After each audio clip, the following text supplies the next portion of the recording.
आज भारत बंद और बीते दिनों में आगजनी, तोड़फोड़, इन सब के बीच सेना तेजी से अग्निपथ के कार्यान्वयन की दिशा में आगे बढ़ रही है, लेकिन विरोध के स्वर भी मुखर है।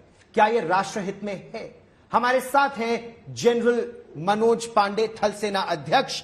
आज तक पर बातचीत करने के लिए हमसे बहुत बहुत धन्यवाद जनरल साहब। धन्यवाद गौरव।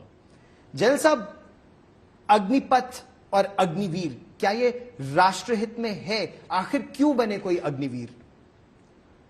गौरव, मैं इस संदर्भ में दो तीन चीजें कहना चाहूंगा।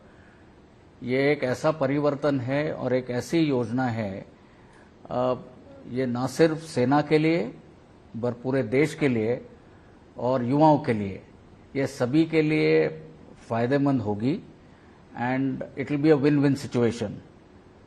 और यदि आप इसके जो ऑब्जेक्टिव्स और डिलीवरेबल्स में जाएंगे तो आपको ज्ञात होगा कि ये सभी के लिए और ये सभी के हित में है। जहां तक सेना का सवाल है, मैं 3-4 मुद्दे आपके सामने रखना चाहूंगा।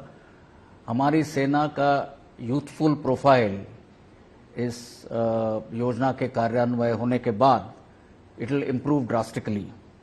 दूसरा, हमारे जवान जो हम रिक्रूट करते हैं या इंडक्ट करते हैं सेना में, they will be more technologically adept and be able to operate our weapon systems in a much better fashion and the equipment in the future.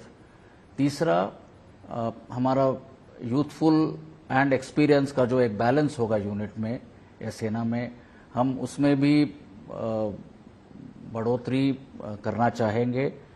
और चौथा, इनके अग्निवीरों का इंटीग्रेशन जो हमारे यूनिट्स या सेना में रहेगा, उससे भी पूरे तौर से हमको इसका फायदा पड़ेगा।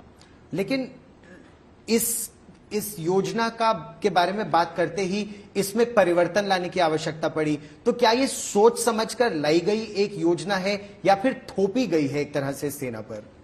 नहीं, सबसे पहले मैं ये धारणा और this notion I want to completely deny that ये एक ऐसी स्कीम है जो हम पर थोपी गई है। ये बिल्कुल गलत है। ये तकरीबन 1.5-2 साल से ये योजना विचाराधीन है और इसको कंटिन्यूअस डेलिब्रेशंस, डिस्कशंस या कंसल्टेशंस के फलस्वरूप, और ये भी सभी स्टेक होल्डर्स के साथ हुए, इसके पश्चात ही इसकी एक फाइनल रूपरेखा बनी है। जहां तक आपने ट्वीकिंग का सवाल उठाया, मैं कहना चाहूंगा कि जब ये स्कीम या योजना अनाउंस हुई थी 14 तारीख को, इसकी जो ब्रॉड और या मोटे तौर पर रूपरेखा इसको बताया गया था, और उसके बाद जो उसके डिटेल प्रोविजंस है, ये जैसे आपने पिछले 3-4-5 दिन में देखा है, ये प्रोविजंस को एक एक क्लैरिफाई किया गया है। तो मुझे लगता है ये कहना गलत होगा कि ये स्कीम को पहले ही 4-5 दिन में हमको ट्वीक करना पड़ा है। मुझे लगता है गलत धारणा है ये। लेकिन इसका विरोध जिस तरह से हो रहा है, जिस तरह से जगह जगह विरोध के स्वर मुखर हो रहे हैं, क्या आवश्यकता है इस समय कि आप इसको रोकें, रीअसेस करें, रीएनालाइज करें, जो विरोध के स्वर हैं उनको, उनके जो इश्यूज हैं उसको एड्रेस करें और फिर रीलॉन्च करें? नहीं, सबसे पहले मैं आपको बताना चाहूंगा कि मेरी राय में ये विरोध के स्वर है, इसका मुख्य कारण यह है कि इस स्कीम के बारे में मेरी समझ में पूरी जानकारी लोगों को जिस तरह से होनी चाहिए थी, वो जानकारी लोगों के पास थी। तो जैसे जैसे लोग इस स्कीम को समझ पा रहे हैं, खास करके युवा, तो जितनी भी आशंका या अप्रहेंशन या गलत धारणा लोगों के या युवाओं के मन में थी, उसका मुझे लगता है अभी पर्याप्त समाधान हो गया है। और इसके चलते द एक्सेप्टेबिलिटी और इसके जो बेनिफिट्स है, ये मुझे लगता है युवाओं को अभी समझ में आ रहे हैं।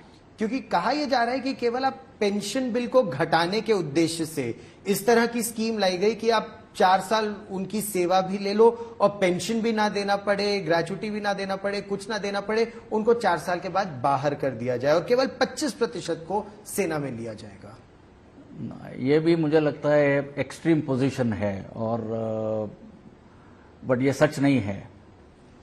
जो आप स्कीम को यदि सही तरीके से समझेंगे तो जैसे मैंने बताया है 4 साल में एक युवा जब फौज में 4 साल काटने के बाद, ट्रेनिंग के बाद जब बाहर समाज में या सोसाइटी में जाएगा तो उसको इस तरीके से वो इक्विप होगा, he will carry a unique resume, उसके पास ये क्वालिफिकेशंस होंगी बिना, और डिसिप्लिन और जो फौज के वैल्यूज़ और क्वालिटीज़ को छोड़कर मुझे लगता है एक पर्याप्त मात्रा में वो अपने आप को समाज में एक जगह बना पाएगा। He'll have his unique identity, एक उसकी अलग पहचान रहेगी।